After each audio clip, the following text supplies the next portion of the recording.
सभा को संबोधित करें। बिहार के लोकप्रिय मुख्यमंत्री आदरणीय श्री नीतीश कुमार जी, माननीय कृषि मंत्री डॉक्टर प्रेम कुमार जी, मुख्यमंत्री जी के पूर्व कृषि सलाहकार डॉक्टर मंगला राय जी, ACIR के डॉक्टर एरिक हटनर जी, डॉक्टर राजेंद्र कृषि विश्वविद्यालय के कुलपति डॉक्टर RC श्रीवास्तव जी, बिहार कृषि विश्वविद्यालय सबौर के कुलपति डॉक्टर अजय कुमार सिंह जी, माननीय मुख्यमंत्री के प्रधान सचिव श्री चंचल कुमार जी, श्री मनीष वर्मा जी, कृषि विभाग के सचिव डॉक्टर श्री N श्रवण कुमार जी, कृषि विभाग के निदेशक श्री आदेश तितरमारे जी, यहाँ पर पंजाब, राजस्थान और देश के अन्य हिस्सों से आए हुए किसान भाइयों और बिहार के अनेक जिलों से यहाँ पर आए हुए किसान मित्रों, बहनों और भाइयों, मित्रों, मैं सबसे पहले अपनी ओर से कृषि विभाग को धन्यवाद देना चाहूँगा कि इस कृषि अवशेष के प्रबंधन के लिए ये अंतर्राष्ट्रीय सेमिनार यहाँ पर आयोजित किया गया है।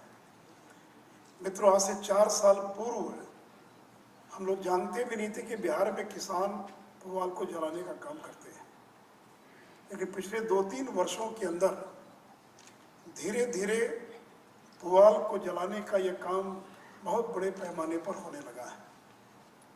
और इस बार जब मैं मुख्यमंत्री जी के साथ हम लोग हेलीकॉप्टर से चुनाव प्रचार में घूम रहे थे तो शायद दर्जनों जगहों पर देखा कि नीचे एकदम आग लगी है और खेत काला काला हो गया है।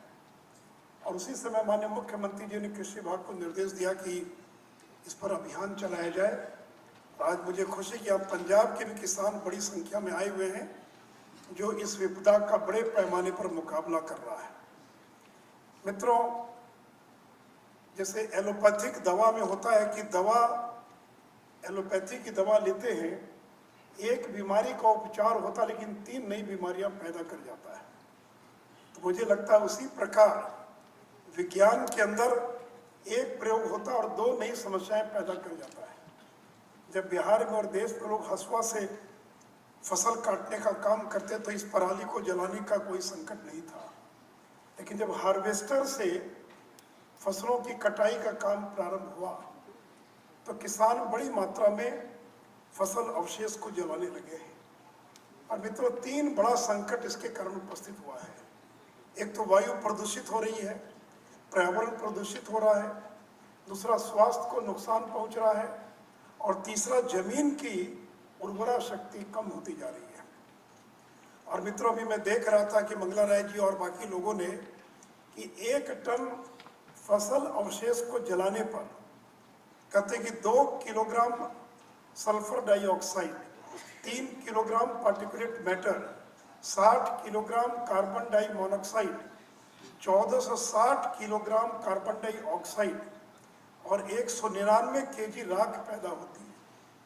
तो सोचिए, अगर 1 टन पुआल को जलाने से अगर इतना प्रदूषण या इतनी चीजें पैदा होती हैं जो प्रकृति और स्वास्थ्य के लिए नुकसानदेह हैं, तो आप कल्पना कीजिए कि पंजाब का मैं आंकड़ा देख रहा था कि पंजाब, हरियाणा और यूपी ने इस साल यानी पिछले साल 4 करोड़ टन जलाने का काम किया है।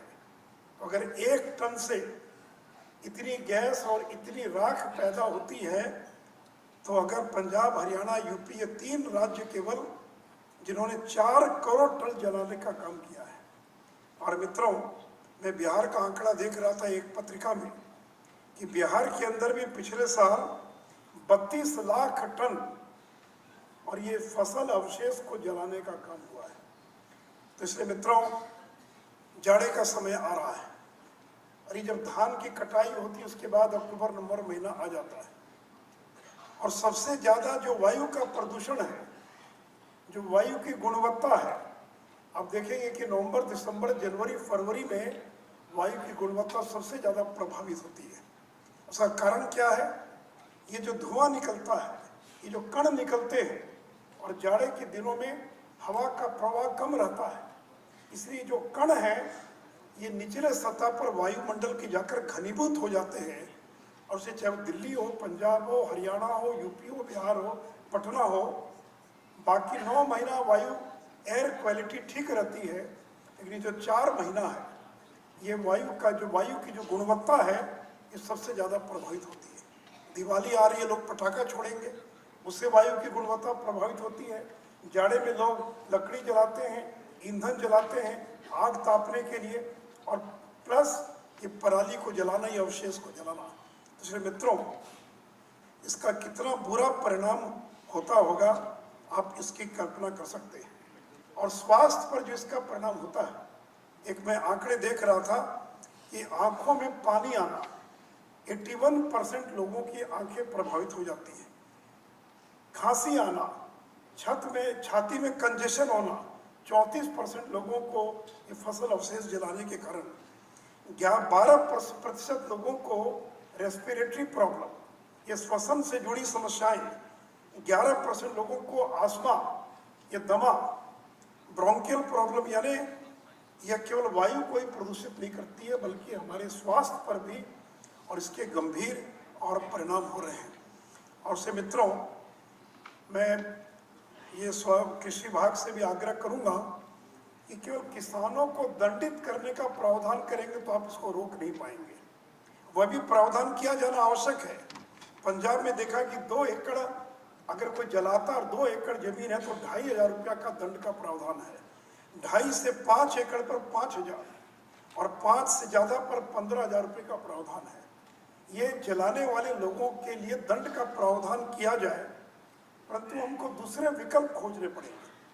हमको इस 2 दिवसीय सेमिनार इस बात का विचार करना पड़ेगा कि आखिर किसान जलाने के लिए क्यों बाध्य हो रहा है। 3 साल पहले तो नहीं जलाता था, आज वो जलाने के लिए क्यों बाध्य हो रहा है, इसलिए इसका हमको विचार करना पड़ेगा। और से मित्रों, अभी मैं देख रहा था कि पंजाब के अंदर केंद्र की सरकार ने एनजीटी के निर्देश पर 1152 करोड़ रुपए की योजना स्वीकृत की 2 वर्षों के लिए, जिसमें कि मशीनों पर 50% की सब्सिडी और कस्टम हायरिंग पर 75% की सब्सिडी दी जा रही है। और इस 1152 करोड़ में पिछले 2 वर्षों में पंजाब को करीब 550 करोड़ रुपया, हरियाणा को लगभग 400 करोड़ रुपया और यूपी को करीब 300 करोड़ रुपया मिला है।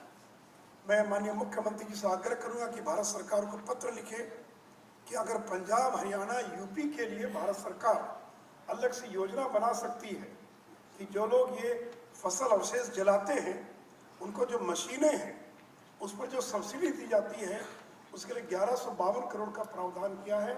तो बिहार जैसे राज्य के लिए भी भारत सरकार और सब्सिडी का प्रावधान करे। कल मैंने हर सर्वानंद जी से पूछा तो उन्होंने बताया कि बिहार सरकार अभी जो सब्सिडी दे रही है 60% दे रही थी, अब 80% कर दिया गया, वो हम अपने बजट से दे रहे हैं। तो अगर बाकी राज्यों के अंदर केंद्र की सरकार अपने बजट से दे रही है तो बिहार के अंदर भी इसका विचार किया जाना चाहिए। और दूसरा, ये रिमोट सेंसिंग के द्वारा, ये रिमोट सेंसिंग सैटेलाइट इमेजरी के द्वारा और ये मालूम किया जा सकता है कि किस इलाके में कहाँ फसल जलाई जा रही है। और अभी पंजाब ने एक प्रयोग किया है कि एनसीसी के कैडेट्स को, गांव के नौजवानों को एक मोबाइल ऐप दिया है, और वो नौजवान अगर उनके गांव के अंदर अगर कोई जलाता है तो ऐप पर उसका फोटो लेकर, उसका डेट और लोकेशन लेकर तुरंत वो भेज देगा और उसको 100 रुपया मिलेगा पुरस्कार स्वरूप। और वो जैसे ही उसको ऐप के माध्यम से भेजता है तो तुरंत पुलिस या कृषि विभाग के लोग वहाँ पहुँचकर और उसको रोकने का काम करते हैं। इसलिए मैं चाहूँगा कि इस प्रकार से और रिमोट सेंसिंग का भी हम बिहार में अधिक से अधिक इस्तेमाल करें और इस प्रकार के तकनीकों का इस्तेमाल करें ताकि लोगों को और जागरूक किया जा सके और लोगों को इससे जो है और इससे रोका जा सके।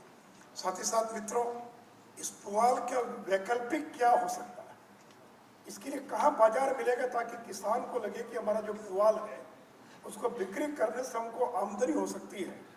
और इसमें एक बायोमास बेस्ड पावर प्लांट्स, यानी इस पर आधारित बिजली के उत्पादन संयंत्र स्थापित किए जा सकते हैं जिसमें ये बायोमास का इस्तेमाल हो सकता है। ईंट भट्टों में इस्तेमाल हो सकता है, जो फैक्ट्री के बॉयलर हैं उसमें इस्तेमाल हो सकता है, ये कोयले के बदले में ईंधन के रूप में पुआल का इस्तेमाल हो सकता है। Paper, cardboard industry, packaging material, यानी जो 2 दिनों तक और देश और विदेश के इतने सारे वैज्ञानिक यहाँ इकट्ठे हो रहे हैं, तो हमको इन सारी बातों का विचार करना पड़ेगा। और बिहार के बारे में आप एक जरूर ध्यान रखिए कि यहाँ के किसान छोटे हैं, 91% किसान लघु और मध्य और छोटे किसान हैं, और जोत बहुत छोटी छोटी, 1 एकड़ 1.5 एकड़ 2 एकड़ है। तो हम क्या विकल्प दें हम किसानों को, ताकि हमारे जो लघु और सीमांत किसान हैं, छोटी जोत वाले किसान हैं, वो भी इसका लाभ उठा सके। और एक अंत में मशीनों की जहाँ तक बात आती है कि हम जो हैप्पी सीडर और बाकी दे रहे हैं, उस पर यद्यपि सरकार अनुदान दे रही है, लेकिन मशीन से भी अवशेष को हटाने में प्रति एकड़ 4,000 से लेकर 5,000 रुपया खर्चा आता है।